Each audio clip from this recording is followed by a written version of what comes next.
होगी। मरियम नवाज का पार्टी इजलासों से खिताब, बोली दुआ है कि तराजू के पलड़े सबके लिए बराबर हो। हमजा शहबाज ने कहा कि नवाज शरीफ को हमेशा बहरानों में हुकूमत मिली, लेकिन उन्होंने हमेशा मुल्क को बहरानों से निकाला।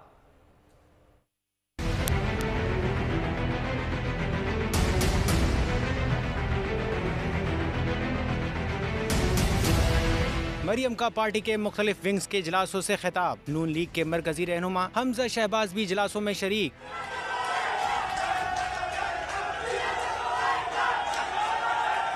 मरियम नवाज ने कहा कि नवाज शरीफ को अल्लाह ताला ने सुरखरू कर दिया है, अब पाकिस्तान को सुरखरू करना है। उम्मीद है कि आज से अदल के ऐवानों में इंसाफ की वापसी होगी। दुआ है कि तराजू के पलड़े सबके लिए बराबर हों। उम्मीद है कि नवाज शरीफ और उनके मजलूम साथियों को प्रोजेक्ट के कारिंदों की नाइंसाफियों से निजात मिलेगी। नवाज शरीफ दुश्मनी की सोच असल में पाकिस्तान दुश्मनी और अवाम दुश्मनी की सोच है। हमजा शहबाज ने कहा कि नवाज शरीफ को अवाम ने जब वजीर आजम बनाया, उन्होंने अवाम को रिलीफ दिया। नवाज शरीफ को हमेशा बहरानों में हुकूमत मिली, लेकिन उन्होंने हमेशा मुल्क को बहरानों से निकाला। अवाम नवाज शरीफ को वजीर आजम नहीं बना रहे, अपनी खुशहाली को यकीनी बना रहे हैं।